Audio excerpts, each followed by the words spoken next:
Hello, hi there. My name is Godwin, a trained psychologist working in the addictions field. I've been working here for quite a bit now. This is video number 4, I believe. And so there are 3 other videos that I encourage you to go back and look at.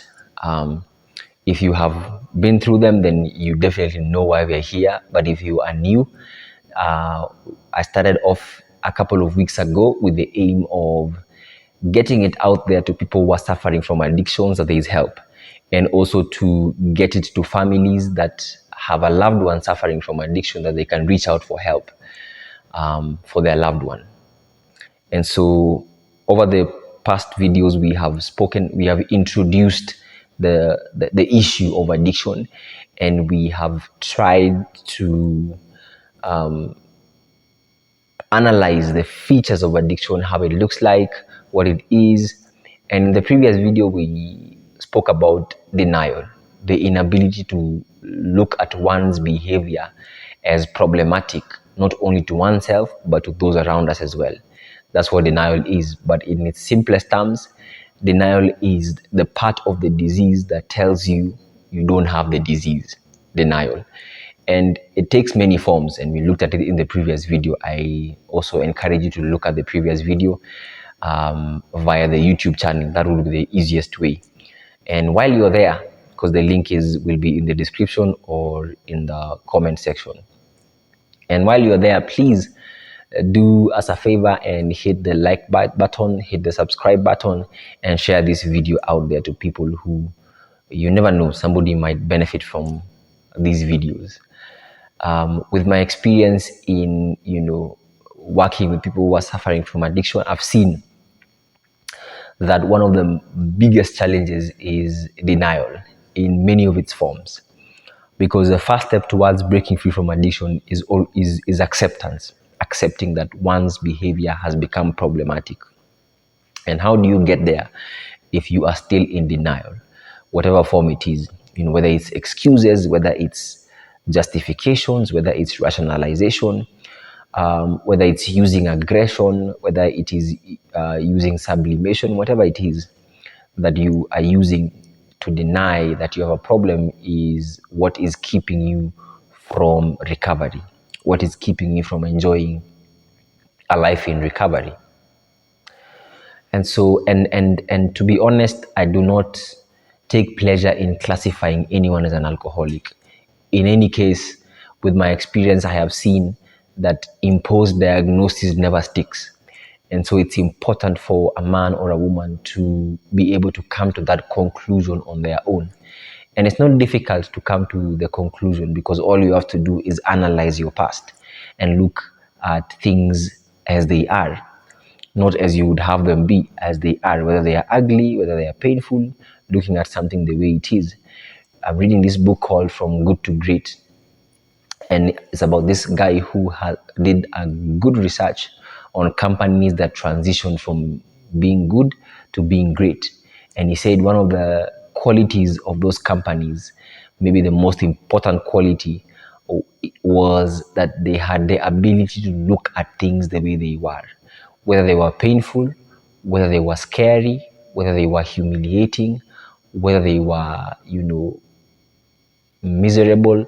The ability to look at things the way they are was one of the qualities that catapulted them from good to great. Because when you see things the way they are, then you can begin to work on them. And I believe that one of the things that would make it difficult for people to see things the way they are is the inability to see a way out. And so when you are unable to see a way out, it's easier for you to make yourself as comfortable as possible in the misery. And so denial comes in, and you begin to rationalize, you begin to minimize the situation, you begin to give excuses just to make yourself comfortable in your misery, because you have no better option of going out. But in these videos, I aim to provide the hope of relief from addiction, so much so that it is easy for you to accept the problem, because as I accept the problem, so does the solution follow it as well. And so the first step is the ability to accept, the ability to see one's own behavior as problematic. This is how it states: admitting to powerlessness over the addiction or over the drug of choice. And if you have trouble admitting to powerlessness, I would invite you to, look at how your life is. Has it been manageable around that drug of choice? If it's alcohol, has your life been manageable around alcohol? If you are honestly looking at it from an objective point of view. If it is gambling, has your life been manageable around gambling? This guy who was, fairly successful in business and in family, but he had a predisposition to alcoholism. And these men were talking to him about his drinking, and he was denying over and over again. And his explanation was that, I have been able to conquer many things in my life. I have a successful business. I've had to solve problems in the office, and I'm fairly successful at solving those problems. And so what makes you think that I have a problem here? I can be able to solve this problem just as much as I have solved other problems. And so he was in denial. And this is what was suggested to him. He was told, walk into a joint, walk into a bar and order a drink, just one glass, and take it. See whether you can stop after that. If you have, then try it again the next day or the next week. If you are truly an alcoholic, you will find out that you get to a point where you have the difficulty of stopping once you start. And that's the same as cutting across. An obsessive gambler, somebody who has an addiction over gambling, would have trouble stopping. He would deposit money into his betting account and then, get some odds and place the bet, and the bet, falls through. And you would think he would stop, but he does it again and again, and he's losing money again and again. You'd think he'd stop, but he doesn't stop. And so the inability to stop once you start would be the first indication towards having a problem. If you look back, if you truly have a problem with something, if you are powerless over something, you will see that pattern in your life. There are other also telltale signs, and I think I spoke about them somewhere in the previous videos. But just to brush through them, some other telltale signs would be, having social problems with either family, at the workplace, with the boss, with co-workers, having problems between people, between you and your significant others, quarrels, people complaining about your drinking, people having trouble with the way you do things. For example, coming into work late, or coming into work drunk, or coming into work hangovered, or not doing your work in time, or your spouse complaining about the long nights you're away, or the money you're wasting away, or children complaining about your health, many other things. So social problems, financial problems, that goes without saying, problems with the law, public nuisance, DUIs, drinking under the influence, driving under the influence, sorry, drinking under the influence, driving under the influence, and all that. And so looking at those things, and also health, your health would be an indication. If you are using something at the expense of your health, it would indicate that you are having trouble managing your health. And so the unmanageability of life around the drug of choice, around the behavior, would be an indication of powerlessness. So if truly you are objective about your life, if you can look back in retrospect at things the way they were or the way they are, not trying to sugarcoat it, not trying to make it pretty, but looking at it the way it is, then it will not take you long to accept whether or not you have a problem. And that's the first step. And it doesn't leave you there, because the next step says, because I have no power on my own, then I have to seek another being that has more power than me. And that's where God comes in.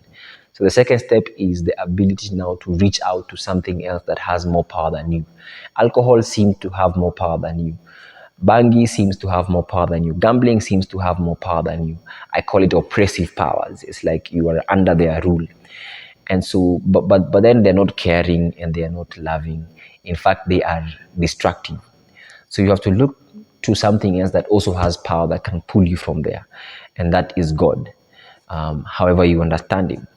And so he reaching out to you and pulling you out is is paramount, and you come to believe that he can do it for you. If he's done it for others, he can do it for you. If your creator has done it for me, he can also do it for you. And so that step of coming to believe that God can do for you what you could not do for yourself. Many years you've tried, and you've tried many ways. Maybe you've tried managing it by not drinking alone, or you have tried managing it by drinking only beer, leaving the hard stuff off. Maybe you've tried switching drugs from alcohol to cat, that is miraa.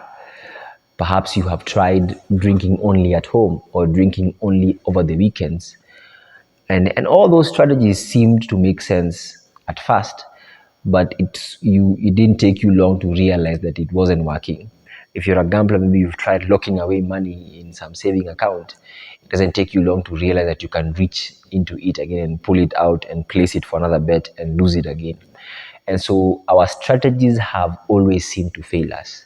This is a new strategy, coming to believe that somebody else who has more power than me is able to help me come out from it.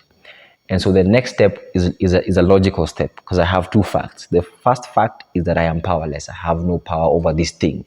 It has made my life unmanageable. The second fact is that there is somebody else who has more power than me, who is loving, who is caring, and who is greater than me. And so, since I have these two facts, the next logical step would be now to relinquish my life over to this being who is able to help me. It means surrendering now, letting go of the reins and letting him take control. Since I myself have been unable to do it, then I know you can do it for me. I have seen you do it for others. And so the third step for us as Christians would be salvation, giving our lives to Christ, so that it's no longer I who lives, but he who lives in me and through me, which makes it easier for me to enact his will, because clearly my will has taken me to addiction. And the one statement that people say in recovery, and I ascribe to, is that if my best thinking got me into that hole, then definitely my best thinking cannot get me out of it.